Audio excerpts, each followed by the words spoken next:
relasi masing-masing saham, yaitu saham A mempunyai return sebesar 5% dan juga 4,76% dan minus 1,82%. Selanjutnya saham B memiliki 5%, lalu minus 2,38% dan 7,32%. Saham B memiliki pergerakan return yang lebih besar dibandingkan saham A.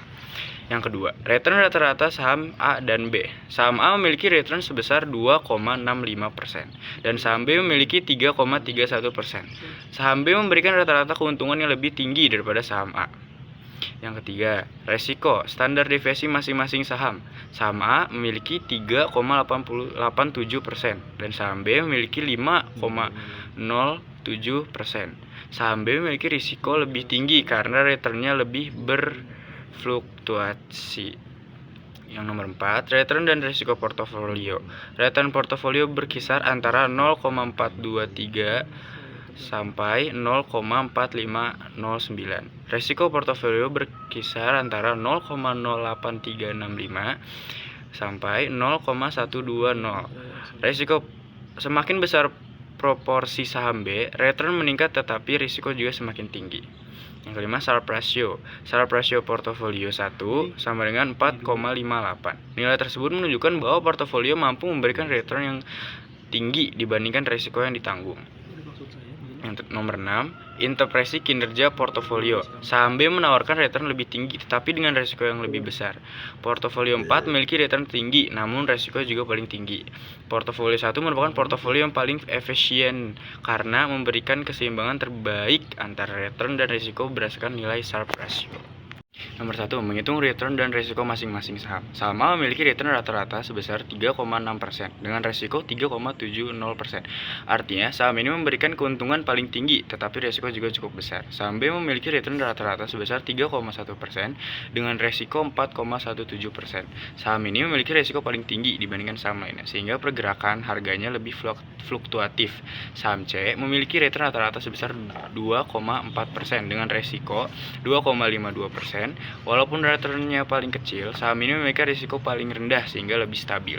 Kesimpulannya, investor yang mengutamakan keuntungan dapat memilih saham A, sedangkan investor yang menghindari risiko lebih cocok memilih saham C. Yang kedua, menghitung korelasi dan covariance antar saham. Korelasi A dan C sama dengan 0,9999, menunjukkan kedua saham bergerak hampir selalu searah. Korelasi A dan B sebesar minus 0,6263, menunjukkan ketika saham A naik, saham B cenderung turun. Korelasi B dan C sama dengan minus 0,6299, menunjukkan hubungan yang berlawanan arah. Kesimpulan, korelasi negatif antara saham A dan B dan C sangat baik untuk diversifikasi karena dapat membantu mengurangi risiko portofolio. Soal yang ketiga, membentuk beberapa kombinasi portofolio. 5 kombinasi portofolio dibuat dengan bobot investasi yang berbeda pada setiap saham. Seperti portofolio 1, yaitu saham A sebesar 20% dan saham B sebesar 40% dan saham C sebesar 40%. Portofolio 2 yaitu 20% saham A, saham B-nya 60% dan saham C-nya 20%. Portofolio yang ketiga, saham A memiliki 25%, saham B 50% dan saham C-nya 25%. Portofolio 4-nya, saham A memiliki 30%, saham B 35% dan saham C 35%. Portofolio yang kelima, saham A 25%, saham B 35% dan saham C 40%. Kesimpulannya, perbedaan bobot menghasilkan tingkat return dan risiko yang berbeda pada setiap portofolio. Soal yang keempat, menggambar Evanston Frontier. Grafik Evanston Frontier menunjukkan hubungan antara risiko dan return dari seluruh portofolio. Hasilnya semakin tinggi return yang diharapkan, maka risiko yang harus ditanggung juga semakin besar. Portofolio yang berada pada kurva Evanston Frontier merupakan portofolio yang paling efisien. Kesimpulan, grafik membantu investor memilih portofolio dengan kombinasi return dan risiko terbaik. Soal yang kelima, menentukan portofolio optimal berdasarkan hasil perhitungan portofolio 4, returnnya itu sebesar 0,42813 dan risikonya sebesar 0,05862. Portofolio ini memberikan keseimbangan return dan risiko yang paling baik dibandingkan portofolio lainnya.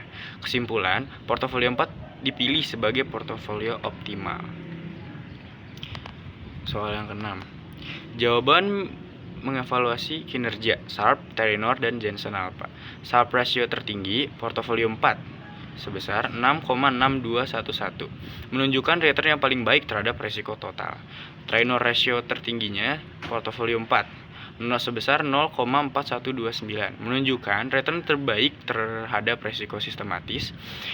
Jensen Alpha tertingginya portofolio 4 yaitu 0,3317 menunjukkan kinerja portofolio melebihi return yang diharapkan berdasarkan CAPM.